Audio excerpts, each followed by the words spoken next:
Un roi, chapitre 10. La reine de Séba apprit la renommée que possédait Salomon, à la gloire de l'Éternel, et elle vint pour l'éprouver par des énigmes. Elle arriva à Jérusalem avec une suite fort nombreuse, et avec des chameaux portant des aromates, de l'or en très grande quantité, et des pierres précieuses. Elle se rendit auprès de Salomon, et elle lui dit tout ce qu'elle avait dans le cœur. Salomon répondit à toutes ses questions, et il n'y eut rien que le roi ne sût lui expliquer. La reine de Séba vit toute la sagesse de Salomon, et la maison qu'il avait bâtie, et les mets de sa table, et la demeure de ses serviteurs, et les fonctions et les vêtements de ceux qui le servaient, et ses échansons, et ses holocaustes qu'il offrait dans la maison de l'Éternel. Hors d'elle-même, elle dit au roi, « C'était donc vrai ce que j'ai appris dans mon pays au sujet de ta position et de ta sagesse. Je ne le croyais pas, avant d'être venu et d'avoir vu de mes yeux. Et voici, on ne m'en a pas dit la moitié. Tu as plus de sagesse et de prospérité que la renommée ne me l'a fait connaître. Heureux tes gens, heureux tes serviteurs qui sont continuellement devant toi, qui entendent ta sagesse. Béni soit l'Éternel, ton Dieu, qui t'a accordé la faveur de te placer sur le trône d'Israël. C'est parce que l'Éternel aime à toujours Israël, qu'il t'a établi roi pour que tu fasses droit et justice. » Elle donna au roi 120 talents d'or, une très grande quantité d'aromates et des pierres précieuses. Il ne vint plus autant d'aromates que la reine de Séba en donna au roi Salomon. Les navires de Hiram, qui apportèrent de l'or d'Ophir, amenèrent aussi d'Ophir une grande quantité de bois de santal et des pierres précieuses. Le roi fit avec le bois de santal des balustrades pour la maison de l'Éternel et pour la maison du roi, et des harpes et des luttes pour les chantres.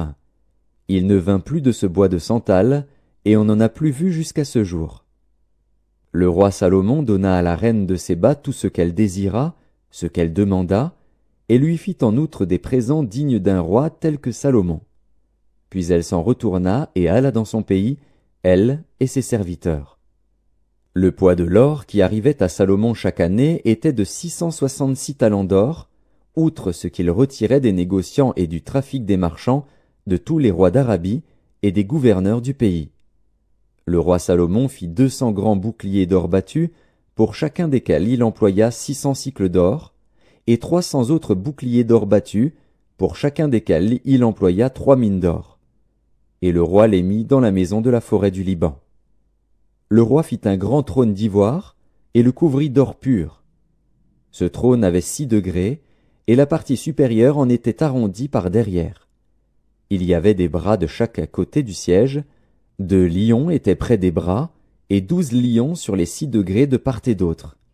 Il ne s'est rien fait de pareil pour aucun royaume. Toutes les coupes du roi Salomon étaient d'or, et toute la vaisselle de la maison de la forêt du Liban était d'or pur. Rien n'était d'argent. On n'en faisait aucun cas du temps de Salomon. Car le roi avait en mer des navires de Tarsis avec ceux de Hiram. Et tous les 3 ans arrivaient les navires de Tarsis, apportant de l'or et de l'argent, de l'ivoire, des singes et des paons. Le roi Salomon fut plus grand que tous les rois de la terre par les richesses et par la sagesse. Tout le monde cherchait à voir Salomon, pour entendre la sagesse que Dieu avait mise dans son cœur. Et chacun apportait son présent, des objets d'argent et des objets d'or, des vêtements, des armes, des aromates, des chevaux et des mulets. Et il en était ainsi chaque année. Salomon rassembla des chars et de la cavalerie. Il avait 1400 chars et 12 000 cavaliers qu'il plaça dans les villes où il tenait ses chars et à Jérusalem près du roi. Le roi rendit l'argent aussi commun à Jérusalem que les pierres, et les cèdres aussi nombreux que les sycomores qui croissent dans la plaine. C'était de l'Égypte que Salomon tirait ses chevaux. Une caravane de marchands du roi les allait chercher par troupes à un prix fixe. Un char montait et sortait d'Égypte pour 600 cycles d'argent, et un cheval pour 150 cycles. Ils en amenaient de même avec eux pour tous les rois des Hétiens et pour les rois de Syrie.